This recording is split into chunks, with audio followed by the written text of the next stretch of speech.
Me neve sonte është edhe Erza, që unë paka shumë ja ko marrë zanatin e saj si moderatore, po Erzën kisha pas qef me marrë unë ta shumë pyetje, si kurse edhe Norën, kolegën e Erzës, nashta nuk është e sikletshme, se i një mësu gjithvish me bo pyetje.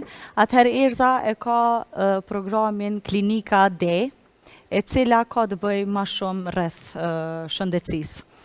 Erza, apo na tregon paka shumë si ka qenë viti 2025 për ty? Mirë Rama, fillimisht prej meja.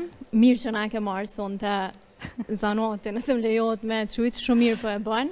Faleminderit. Ama duna me provu edhe në aktrimin gjithçysh. O, patjetër, patjetër.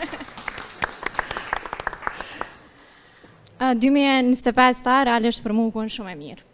Edhe po besoj që çështja ambitort është fakti që ju kam bashku familjes të madhe të DTV Medias, kështu që faleminderit shumë për mundësinë, edhe faleminderit për atmosferën sonte, edhe faleminderit për rrethin familjar që na ofroni secilit prej neve, se është rahati edhe vullnat shumë i madh marrë në punë manej.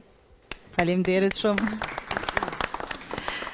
Ti e përmende klinikën D, kështu që moto e klinikës D është informacione, këshilla dhe jetë të shëndetshme. Kështu që unë po shpresoj që 2026 ka me qenë jetë të shëndetshme dhe ka me na pri shëndeti secilit prej neve, mandej paqja dhe shumë suksese. Faleminderit shumë, po shpresojmë.